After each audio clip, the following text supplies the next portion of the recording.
ambiguous.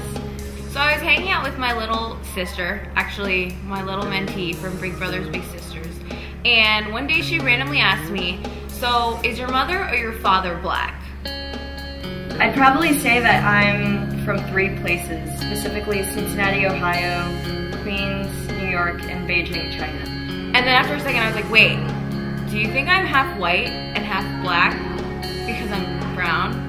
So I guess I'd say all 3 because I draw specific experiences from my time in all 3 places, and that basically combines to create this really unique identity that I have as an Asian American. So I clarified and I was like, no, actually I'm Indian.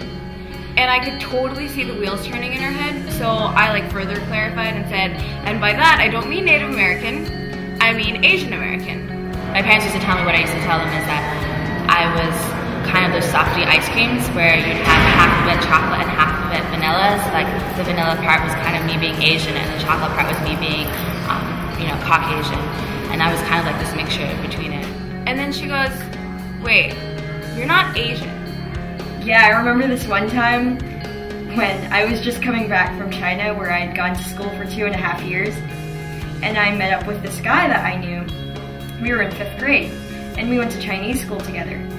And I went into his room and then he showed me all his albums, and then on one of them there was the Spice Girls.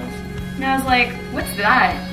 But the idea of being Hapa didn't come up until actually my freshman year in college. You're Indian, because India is a subcontinent of Asia. So yeah, you're not really Asian. One of my roommate's friends came in, she looked at me and said, oh, you're Hapa. And I like did a double take because I wasn't sure if she was actually saying something derogatory to me. So it's kind of like all of South Asia was shunned off the island by a 14-year-old. And I really just was some mud culturally. And I was like, excuse me, what does that mean? And she's like, oh, that just means you're part Asian, part not. And I don't know if I fully have taken on that identity of wanting to define myself as Hapa, but at least now I have some sort of label to, if I want to take it, that I can take it. And he's like, you don't know the Spice Girls? What? Like, they're just like the epitome of American culture. Not that he said that, but that's basically what he meant. And I guess that basically made me realize how I'm not just strictly from Ohio or from America, because there were a lot of things that I learned from being in China that I wouldn't have understood. Exposure is a heavy word.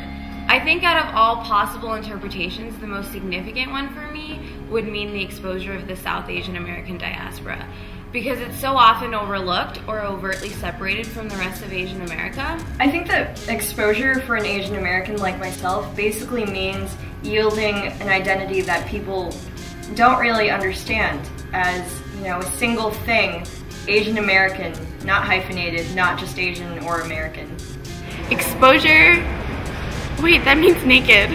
Exposure to me is twofold. The first part is that, the community is ready to reveal the taboo issues that we normally don't talk about, and also it makes us more human, more natural. It kind of defies this idea of the model minority, because we're not the models. We don't need to be anymore.